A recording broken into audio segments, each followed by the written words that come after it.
प्राणोपासना। उदान प्राण। ऋग्वेदादि भाष्य भूमिका के उपासना विषय में मुंडकोपनिषद के तपः श्रद्धे ये ह्युपवसन्त्यरण्ये यत्रामृता स पुरुषो हव्यात्मा मुंडकोपनिषद तथा युञ्जन्ति ब्रह्म मारुषम रोचन्ते रोचनादिवि ऋग्वेद एवं सीरा युञ्जन्ति कवयो धीरा देवेषु सुम्नया यजुर्वेद का अर्थ एवं व्याख्या करते हुए महर्षि दयानंद जी महाराज ने प्रतिपादित किया है कि प्राण द्वार से प्राण नाड़ियों में ध्यान करके प्राण को परमात्मा में युक्त करके परमानंद मोक्ष की प्राप्ति की जा सकती है। उपासना विषय में ही महर्षि ने स्पष्ट उल्लेख किया है कि कंठ के नीचे दोनों स्तनों के बीच में और उदर के ऊपर जो हृदय देश है उसके बीच में अवकाश रूप स्थान में खोज करने से परमेश्वर मिल जाता है। महर्षि ने यह भी स्पष्ट लिखा है कि दूसरा उसके मिलने का कोई उत्तम स्थान व मार्ग नहीं है। उद्धरणों में आए शब्द प्राण, प्राण नाड़ियाँ तथा हृदय के संबंध में विचार किया गया था। प्राण शुद्ध ऊर्जा है। बाह्य प्राण सूर्य रश्मियों से प्राप्त होता है जिसे आधिभौतिक प्राण कहते हैं। दूसरा आध्यात्मिक प्राण जठराग्नि द्वारा जल से उत्पन्न होता है तथा हृदय में बाह्य प्राण से मिल जाता है। हृदय में 101 प्राण नाड़ियाँ हैं। इनमें से एक नाड़ी कपाल शीर्ष तक गई है जिसे संचरणी कहते हैं। शेष 100 हिता नाड़ियाँ हैं। इन प्रत्येक से 100 उपनाड़ियाँ निकलती हैं तथा उन प्रत्येक से 72 हजार उप प्राण नाड़ियाँ निकलती हैं जिन्हें पुरीतत्व भी कहा जाता है। देह में जीवात्मा का मुख्यालय हृदय है। यह रक्त प्रेषित करने वाला शरीरांग नहीं है। यह स्थूल इंद्रिय नहीं है। यह प्राण नाड़ियों से बना है। प्राणों में आत्मा प्रतिष्ठित है तथा परमात्मा हृदय आकाश में रहने वाले जीवात्मा के मध्य रहता है। प्राणों में उपासना करके आत्मा परमात्मा का साक्षात्कार किया जा सकता है। प्राण बंधनम ही सौम्य मना इति से यह भी स्पष्ट है कि मन प्राण रूप बंधन वाला है। पूर्व में इंगित किया गया था कि जब प्राणी श्वास लेता है तो शरीर की प्राण नाड़ियों में प्राण की गति नीचे की ओर होती है। यह अपानन क्रिया है। जब प्राणी प्रश्वास लेता है तो शरीर की प्राण नाड़ियों में प्राण की ऊर्ध्व गति होती है। यह प्राणन क्रिया है। प्राण तत्व एक ही है जो शरीर में अपने को 5 भागों प्राण, अपान, व्यान, समान, उदान में विभक्त कर 5 प्रकार के कार्यों को संपादित करता है। परमात्मा प्राण में रहता हुआ भी प्राण से अलग है तथा प्राण का नियमन करता है। उदान प्राण के संबंध में विवेचन अभीष्ट है। शतं चैका च हृदयस्य नाड्यस्तासां मूर्धानम अभिनिश्चितैका तयोर्ध्वमायन अमृतत्वमेति विश्वंगन्या उत्क्रमणे भवन्ति। कठोपनिषद। उक्त की व्याख्या करते हुए डॉक्टर सत्यव्रत सिद्धांतालंकार लिखते हैं कि हृदय की 101 नाड़ियां हैं, उनमें से एक मूर्धा सिर की ओर निकल गई है। मृत्यु के समय उस नाड़ी से जो ऊपर को उत्क्रमण करता है वह अमृतत्व को प्राप्त करता है। बाकी अन्य नाड़ियां साधारण व्यक्तियों के उत्क्रमण के समय काम आती हैं। ब्रह्मनिष्ठ व्यक्ति के प्राण मूर्धा से निकलते हैं, दूसरों के अन्य मार्गों से। शंकर भाष्य अनुसार पुरुष के हृदय से 100 अन्य और सुषुम्ना नाम की एक, इस प्रकार 101 नाड़ियां शिराएं निकलती हैं। उनमें सुषुम्ना नामनी नाड़ी मस्तक का भेदन करके बाहर निकल गई है। अंतकाल में उसके द्वारा आत्मा को अपने हृदय देश में वशीभूत करके समाहित करे। उस नाड़ी के द्वारा ऊर्ध्व ऊपर की ओर जाने वाला जीव सूर्य मार्ग से अमृतत्व, आपेक्षिक अमरणा धर्मत्व को प्राप्त हो जाता है।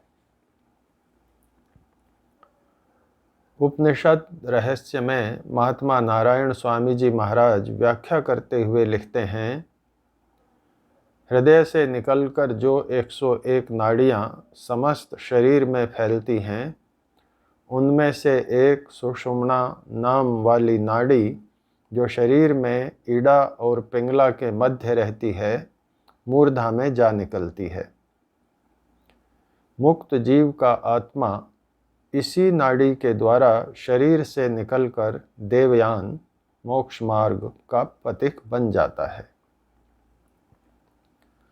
उपनिषद समुच्चय में पंडित भीमसेन जी शर्मा उक्त का भाष्य करते हुए लिखते हैं, अपने मरण का समय योगी पूर्व से ही जान लेता है। शरीर से निकलने का समय आने से पूर्व ही योगी अपने आत्मा को वश में करके सुषुम्ना नाड़ी के साथ युक्त करे। उस नाड़ी द्वारा शरीर से निकला हुआ जीवात्मा मुक्ति को प्राप्त होता है। जीव नाड़ियों के द्वारा ही निकलते हैं। अकृत योगाभ्यासः पुरुषः प्रयाण काले यथेष्टं निस्सर्तुं नार्हति, अतः प्रयाण कालात् पूर्वमेव योगाभ्यासः कार्यः। अथैकयोर्ध्वम् उदानः पुण्येन पुण्यलोकं नयति, पापेन पापम उभाभ्याम एव मनुष्यलोकम। प्रश्नोपनिषद। अर्थ करते हुए डॉक्टर सत्यव्रत सिद्धांतालंकार लिखते हैं कि हृदय की एक नाड़ी ऊर्ध्व देश को मस्तिष्क को जाती है। उसमें उद आन ऊपर या नीचे की तरफ जीवन रहता है। पुण्य कर्म करने से हृदय में बैठे हुए आत्मा को उदान पुण्य लोक में ले जाता है। पाप कर्म करने से आत्मा को उदान पाप लोक में ले जाता है। दोनों प्रकार के कर्म करने से आत्मा को मनुष्य लोक में ले जाता है।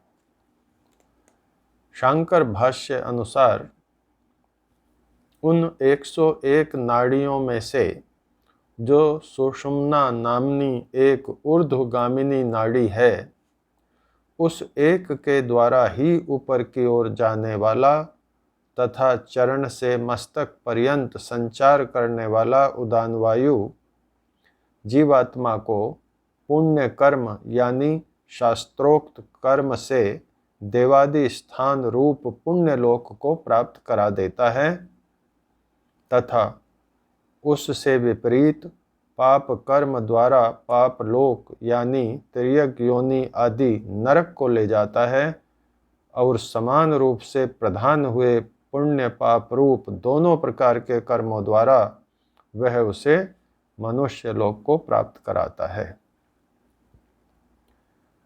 महात्मा नारायण स्वामी जी अनुसार उन 101 नाड़ियों में से एक के द्वारा ऊपर जाने वाले प्राण का नाम उदान है, जो मृत्यु के समय शरीर से निकलने वाले सूक्ष्म शरीर सहित जीव को कर्मानुसार भिन्न भिन्न स्थानों को पहुंचाया करता है। पंडित भीमसेन जी शर्मा के अनुसार हृदय में 101 नाड़ियां हैं। उनमें से एक नाड़ी सीधी मस्तक मूर्धा को चली गई है। इसी सुषुम्ना नाड़ी में उदान वायु विचरता है। यह नाड़ी मस्तक से लेकर पग के तलवा तक सीधी विस्तृत है। इसी हृदयस्थ नाड़ी के एक प्रदेश में जीवात्मा रहता है। इस नाड़ी के साथ मन को युक्त करते हुए समाधि निष्ठ योगी जन आत्मज्ञान को प्राप्त होते हैं। उदान नामक प्राण ही लिंग शरीर के सहित जीवात्मा को शरीर से निकालता है और कर्मों के अनुसार योनि व भोग प्राप्त कराता है। तेजो हैवा उदानस तस्माद् उपशांत तेजः पुनर्भवमिंद्रियैर् मनसि संपद्यमानैः। प्रश्नोपनिषद। उक्त की व्याख्या करते हुए डॉक्टर सत्यव्रत सिद्धांतालंकार लिखते हैं, ऋषि कहते हैं कि उदान द्वारा आत्मा शरीर से निकलता है। जब तक शरीर में तेज रहता है तब तक आत्मा उदान की सहायता से शरीर में ही रहता है। जब शरीर का तेज शांत हो जाता है तब इंद्रियां बाहर फिरना छोड़कर मन में जा टिकती हैं और मनुष्य पुनर्जन्म की तैयारी करने लगता है। आचार्य शंकर के अनुसार जो आदित्य संजक प्रसिद्ध बाह्य सामान्य तेज है वही शरीर में उदान है। तात्पर्य यह है कि वही अपने प्रकाश से उदान वायु को अनुग्रहित करता है, क्योंकि उत्क्रमण करने वाला उदान वायु तेजस स्वरूप है, बाह्य तेज से अनुग्रहित होने वाला है। इसलिए जिस समय लौकिक पुरुष उपशांत तेजा होता है, अर्थात जिसका स्वाभाविक तेज शांत हो गया है ऐसा होता है, उस समय उसे क्षीणायु मरणासन समझना चाहिए। वह पुनर्भव यानी देहांतर को प्राप्त होता है। किस प्रकार प्राप्त होता है? मन में लीन प्रविष्ट होती हुई वागादि इंद्रियों के सहित। महात्मा नारायण स्वामी जी महाराज लिखते हैं, तेज ही उदान है।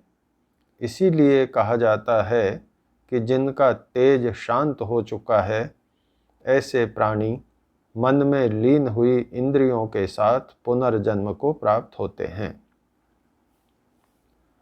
पंडित भीमसेन जी शर्मा के भाषार्थ अनुसार सामान्यकर सर्वव्यापी तेज ही उदान प्राण का सहायक है, जिस कारण जीवात्मा को शरीर से निकालता, इसलिए इसका नाम उदान है। जिससे स्वाभाविक तेज जिसका शांत हो गया वह पुरुष मर जाता है, अर्थात मानस शक्ति में प्रवेश किए नेत्र आदि इंद्रियों के साथ जन्मांतर में होने वाले शरीरांतर को प्राप्त होता है। यच्चित्तस्तेनेश प्राणमायाति प्राणस्तेजसा युक्त सहात्मना यथा संकल्पितम लोकम नयति। प्रश्नोपनिषद। डॉक्टर सत्यव्रत सिद्धांतालंकार के अनुसार मृत्यु के समय जिस प्रकार का चित्त होता है उसी प्रकार का चित्त प्राण के पास पहुंचता है। प्राण अपने तेज के साथ आत्मा के पास पहुंचता है। प्राण ही तेज, चित्त और आत्मा को अपने संकल्पों के अनुसार के लोक में ले जाता है। शंकर भाष्य अनुसार इसका जैसा चित्त होता है, उस चित्त संकल्प के सहित ही यह जीव इंद्रियों के सहित प्राण अर्थात मुख्य प्राणवृत्ति को प्राप्त होता है। वह प्राण ही तेज अर्थात उदान वृत्ति से संपन्न हो आत्मा भोक्ता स्वामी के साथ सम्मिलित होता है तथा उदान वृत्ति से संयुक्त हुआ वह प्राण ही उस भोक्ता जीव को उसके पाप पुण्यमय कर्मों के अनुसार यथा संकल्पित अर्थात उसके अभिप्राय अनुसारी लोकों को ले जाता प्राप्त करा देता है। महात्मा नारायण स्वामी जी अनुसार जो चित्त में वासना है उसी से यह जीव प्राण को प्राप्त होता है। प्राण तेज से मिलकर आत्मा के साथ उसको जैसा या जो संकल्प किए हुए लोक हैं उनको पहुंचाता है। पंडित भीमसेन जी शर्मा अनुसार शरीर की वर्तमान दशा में मनुष्य जैसे शुभ या अशुभ कर्म प्रायः करता है, वैसा ही उसके अंतःकरण में प्रबल संस्कार होता है। ये संस्कार वासना रूप से संचित होते हैं। वही संचित पाप व पुण्य कहा जाता है। उन्हीं वासनाओं के अनुकूल मरते समय उसका चित्त होता है। मरते समय जीवात्मा का इंद्रियों के साथ पहले संबंध टूटता और केवल प्राण के आश्रय से ही जीवात्मा रह जाता है। पश्चात उदान से युक्त प्राण लिंग शरीर के सहित जीवात्मा को शरीर से निकाल के कर्मानुकूल स्थान, योनि और भोग को प्राप्त कराता है। अतः यदास्य वांग मनसि संपद्यते मनः प्राणे प्राणस्तेजसि तेजः परस्याम देवतायाम अथ न जानाति। सौम्य पुरुषस्य प्रयतो वांग मनसि संपद्यते मनः प्राणे प्राणस्तेजसि तेजः परस्याम देवतायाम। छांदोग्य उपनिषद। जब तक पुरुष की वाणी मन में, मन प्राण में, प्राण तेज में और तेज पर देवता में लीन नहीं होता, तब तक वह जानता है, पहचानता है। इसके बाद जब इसकी वाणी मन में, मन प्राण में, प्राण तेज में और तेज पर देवता में लीन हो जाता है, तब नहीं पहचानता। हे सौम्य, मरने वाले पुरुष की वाणी मन में, मन प्राण में, प्राण तेज में और तेज परम देवता में लीन हो जाते हैं। स्वामी सत्यबोध सरस्वती जी अनुसार शरीर जब जरावस्था को प्राप्त होकर जीव के रहने योग्य नहीं रह जाता है, तब जीव शरीर में अपने मुख्यालय हृदय में आ जाता है। वहाँ समस्त प्राणेंद्रियाँ जीव के समीप इकट्ठा हो जाती हैं तथा जीव वाग चक्षु आदि समस्त इंद्रियों से एक एक करके अपना व्यापार समेटता जाता है। वे वागादि समस्त इंद्रियां एक एक करके मन में समाहित होती जाती हैं। मन मुख्य प्राण में, प्राण तेज में और तेज परमात्मा में समाहित हो जाता है। अंत में जीव जब हृदय के ऊर्ध्व भाग से शरीर की प्राण नाड़ियों द्वारा नव द्वारों में से किसी एक से उत्क्रमण करने लगता है, तब अंतर्यामी परमात्मा द्वारा नियंत्रित तेज से युक्त प्राण अर्थात उदान शरीर के समस्त अंगों से प्राणों को समेटकर जीव के साथ ही निकल जाता है। जीव सूर्य की किरणों के माध्यम से, जो बाह्य प्राण का स्रोत है, सूर्य लोक को पहुंचा दिया जाता है लेकिन साधारण जीव जो मोक्ष विद्या को नहीं जानते, वे पुनः सूर्य की किरणों के द्वारा ही वापस पृथ्वी लोकों को अपने कर्मानुसार योनियों में पहुंचा दिए जाते हैं।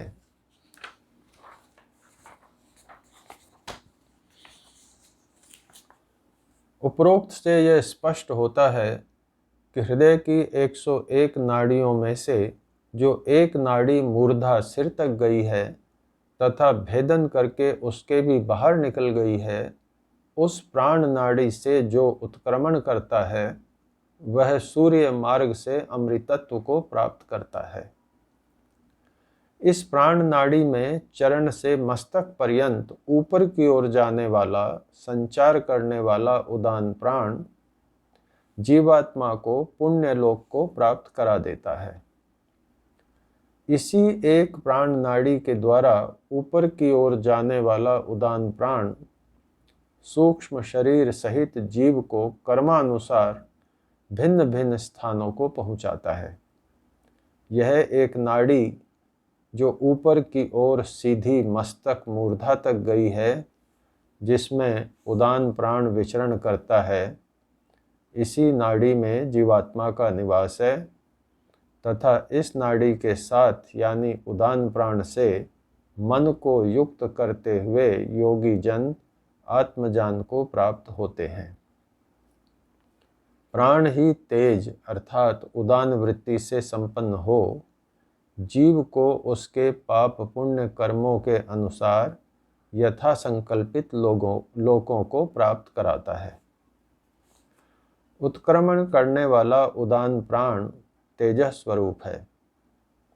ऊपर जाने वाली इस प्राण नाड़ी द्वारा ऊपर की ओर जाने वाला तथा चरण से मस्तक पर्यंत संचार करने वाला उदान प्राण है तथा उदान वृत्ति से संयुक्त प्राण अर्थात उदान प्राण ही मस्तक से पग के तलवे पर्यंत विचरता है तथा ऊर्ध्वगामिनी इस हृदयस्थ नाड़ी के एक प्रदेश में आत्मा रहता है। मनो है वाव यजमाना इष्ट फलमेव उदानः स एनम यजमानम अहरह ब्रह्म गमयति। प्रश्नोपनिषद। जिस प्रकार यज्ञ में यजमान यज्ञ करता है, इसी प्रकार शरीर में मन यजमान है। इष्ट फल शरीर में मानो उदान है। यह उदान मन रूपी यजमान को दिन दिन ब्रह्म की तरफ ले जाता है। डॉक्टर सत्यव्रत सिद्धांत अलंकार।